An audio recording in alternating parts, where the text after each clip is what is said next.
ប៉ុន្តែក្រុមហ៊ុនដែលស្តង់ដារធំគឺយើងត្រូវប្រើ user ហើយដើម្បីងាយស្រួលដើម្បីជាមានន័យថាវាសុវត្ថិភាពដល់ក្រុមហ៊ុនរបស់យើងអូខេទៅមុខទៀតអូខេតកតងទៅនឹង set preference វាមានច្រើនដើម្បីកុំអោយខាតចាំដល់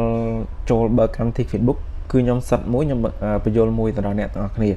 ដើម្បីកុំអោយខាតពេលវាអត់មានសូវសារៈសំខាន់ប្រហែលទេវាមានចំណុចសំខាន់ 4-5 នៅក្នុងវាមានសារៈសំខាន់ដូចជា5តកតងទៅនឹង preference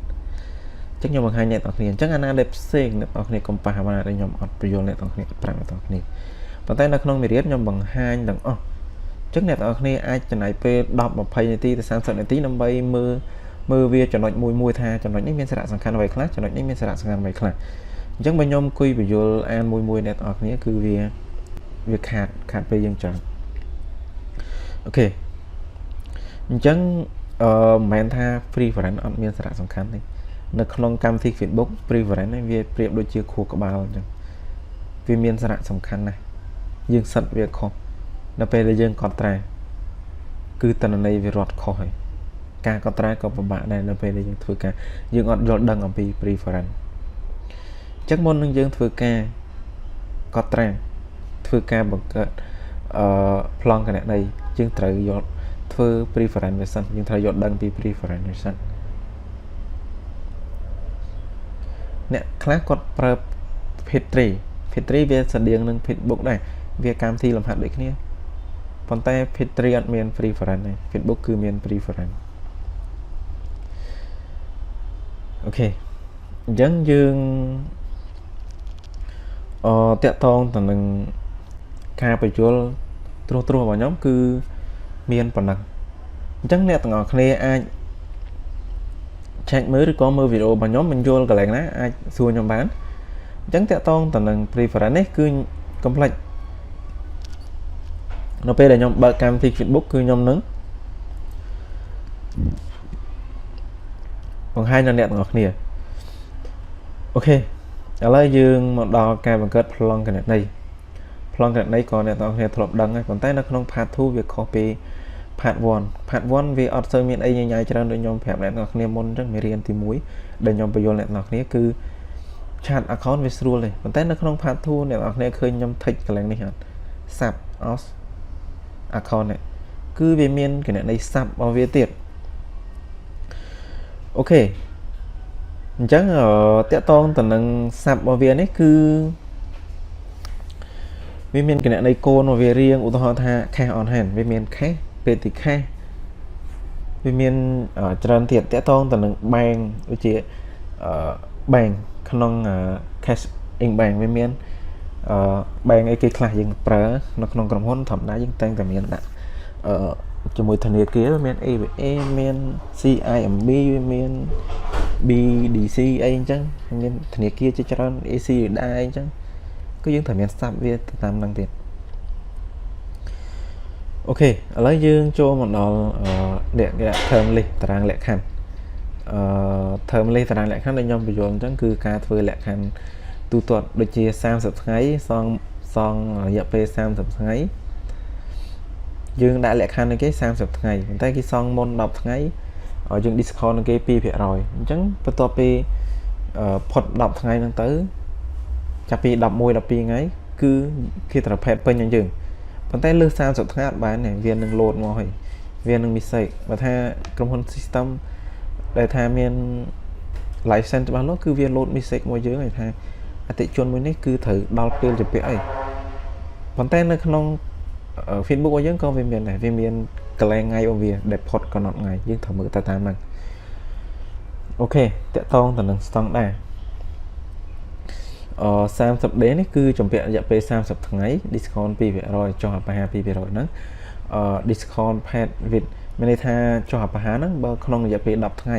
គាត់សងមកយើងដូចខ្ញុំបញ្យល់អ្នកនរគ្នាអញ្ចឹងគឺ term លក្ខខណ្ឌរបស់គេនេះ210 and same ឲ្យជំពាក់យ៉ាងយូរ30ថ្ងៃអូខេទៅមុខទៀតគឺអានេះគឺការបង្កើត what input ការបង្កើត what in គឺយើងចូលទៅតាម list តាក់ទងទៅនឹង item list ហើយយើងចុចទៅលើ item នេះមកយក add ដែលឆាយកន្លែងវត្តយក add ដែលឆាយហើយបន្ទាប់មកយើងវាយវត្ត in កន្លែងនេះយើងជ្រើសរើសយកវត្ត input អូខេតើតើទៅនឹងវត្ត input យើងអត់សិតយើងអត់ដាក់ភាគរយទេប៉ុន្តែបើថាក្រុមហ៊ុនយើងមួយគេថាជាក្រុមហ៊ុនស្តង់ដាមួយស្តង់ដាថាទិញឲ្យបានគឺត្រូវតែ 10% អូតូ 10% គឺយើងដាក់ 10% 5% គឺយើងដាក់ 5% ប៉ុន្តែវាមិនមែនអញ្ចឹងទេយើងការយើងទិញវត្តយើងការវាអាច 5% 10% យើងទិញអីវ៉ាន់ពីគេវាតាមហ្នឹងអញ្ចឹងយើងអត់ចាំបាច់ទៅដាក់កន្លែងហ្នឹងទេគឺយើងជាក់ស្ដែងយើងក៏ត្រាឧទាហរណ៍10គុណនឹង5វាប្រហែលវាស្មើ50យើងកាត់វត្ត5ទៅយើងវាយយកទៅចំនួនទឹកលុយទៅចាំបាច់ដាក់លក្ខខណ្ឌឲ្យវាត្រូវឲ្យវាអូតូទៅប៉ុន្តែវត្តអោគឺយើងត្រូវសិតអូតូវត្តអោបើថាយើងទិញពីគេមកវាអូតូយើងសិតអូតូទៅប៉ុន្តែបើថាវាអត់អូតូទេយើងក៏មិនចាំបាច់សិតវាអូតូដែរដូចគ្នាធ្វើអាចធ្វើអញ្ចឹងបានដូចគ្នាវត្តអោអូខេប៉ុន្តែវត្តអោមាននៅក្នុង preference យើងសិត preference នៅក្នុងវានេះគឺខ្ញុំset preference វាកាត់អូតូមកពេលយើងទិញអីវ៉ាន់ពេលយើងលក់អីវ៉ាន់ sorry អូខេតកតងទៅនឹង vendor list គឺវាមានឈ្មោះក្រុមហ៊ុនដែលយើងទិញពីគេវាមានក្រុមហ៊ុនគេស្តង់ដាអញ្ចឹងក្នុងនេះស្តង់ដារបស់ LCD មកនៃបំពេញលេខទូរស័ព្ទឬក៏មានជាលក្ខណៈ email របស់គេយើងយក email របស់ website agency តកតង website នេះវាមានគេមាន Facebook វាមានស្អី IG អីយើងដាក់តាមហ្នឹងមកហើយកន្លែងនេះអាស័យដ្ឋានយើងដាក់មកស័យដ្ឋាននេះគេអានេះខ្ញុំដាក់វៀតណាម made in វៀតណាមអូខេហើយយើងចុចអូខេមកវាមានលក្ខខណ្ឌអីច្រើននេះអូខេយើងមើលកន្លែងនេះតកតង vendor ឈ្មោះអ្នកគ្រប់គ្រង company ឈ្មោះក្រុមហ៊ុនអ្នកគ្រប់គ្រងតកតងទៅនឹង first name នេះគឺឈ្មោះដែលយើងត្រូវតកតង last name ត្រកូលអ្នកដែលយើងត្រូវតកតងវាមាន contact មាន address phone អូខេអញ្ចឹងយើងចូលមកដល់ចំណុចនេះគឺកន្លែងដែលថាជាប្រភេទvendor វាមិនបង្ហាញទាំងអស់អូខេអញ្ចឹង vendor យើងមានអីគេវាមានstandard global MH និង lucky អញ្ចឹងតកតងទៅនឹង standard វាមានដូចជា first name អែមរតនៈcontact ឈ្មោះពេញគាត់ first name last name តកូលឈ្មោះពេញគាត់ Mr. M រតនៈហើយ address គេណាវៀតណាម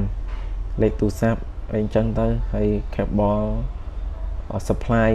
ទិញលក្ខណៈគេ cable គឺប្រភេទខ្សែភ្លើងអូខេអញ្ចឹងមេរៀននេះខ្ញុំបង្ហាញឲ្យគឺ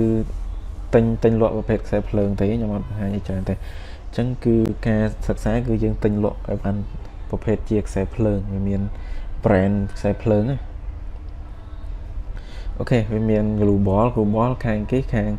ឆៃណាយើងទិញពីឆៃណាទិញពីថៃទិញពីតៃវ៉ាន់អីចឹងទៅអូខេ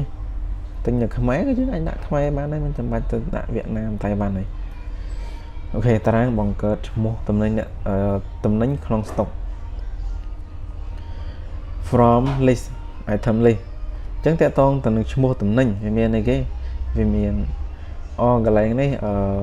sorry ខ្ញុំអត់បានបដូរដាក់បៀតែពេលកន្លែងនេះ cable ខ្ញុំអត់បានខ្ញុំវាយច្រឡំត្រូវដាក់ថា cable ព្រោះអីយើងត្រូវទិញលក់ជាប្រភេទខ្សែភ្លើងអានេះបៀទិញលក់ស្រាបៀអូខេ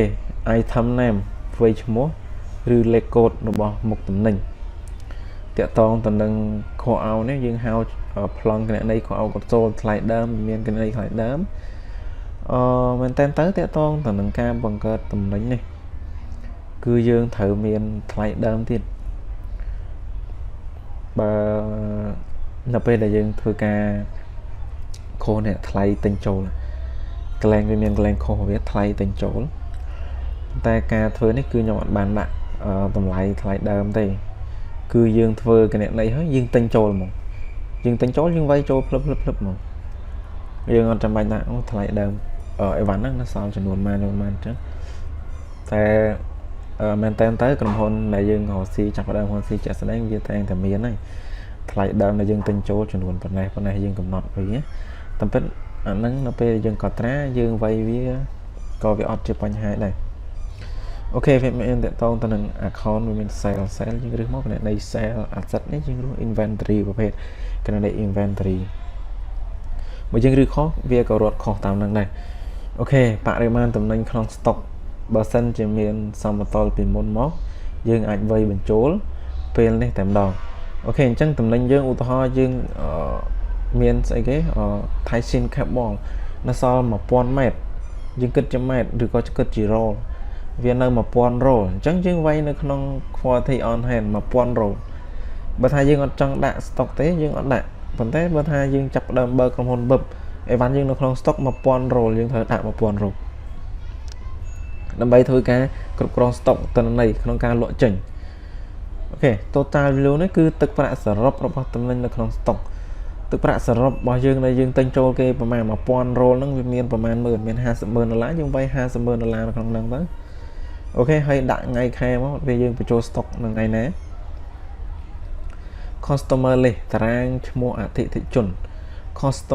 customer center នេះឈ្មោះអតិថិជនមានអីគេមាន depot ធូណាយើងអតិថិជនយើង depot ធូណាលេខទូរស័ព្ទគាត់ប៉ុណ្ណឹងមកហើយទីតាំងរបស់គាត់នៅណាទូលគោកអីទៅហើយយើង complex កន្លែងនេះវាមាន payment setting sale tax setting កន្លែង set tax setting យើងត្រូវរើស rep កន្លែងហ្នឹងទៀតមានតែមុខទៀតយើងមើលទាំងអស់គ្នានេះ company name ឈ្មោះអីចឹងទៅវាមាន first name last name contact bill setting tab credit limit អីចឹងវាមាន rep ដូចខ្ញុំនិយាយអញ្ចឹងគឺជាអ្នកតំណាងលក់ដាក់អក្សរកាត់របស់ឈ្មោះបុគ្គលិកអ្នកតំណាងលក់ថា depot ធនាហ្នឹង sale របស់យើង sale A គាត់អ្នកលក់អយអញ្ចឹងយើងយក rep sale A ទៅនេះ contact ឧទាហរណ៍ថា depot ណាធនាមិញនៅកន្លែងណាទេអត់មានទេអូខេឥឡូវយើង depot ធូរ៉ាមិញធូរ៉ាឥឡូវធូរ៉ានេះ contact របស់គាត់មុតពុទ្ធាគាត់ជាអ្នកលក់អយអញ្ចឹងយើងរើស rep មុតពុទ្ធាទៅហើយនេះលេខទូរស័ព្ទលេខអីទៅ cable customer MEP មុតពុទ្ធា MEP អីទៅតាក់វត្តអោអូខេ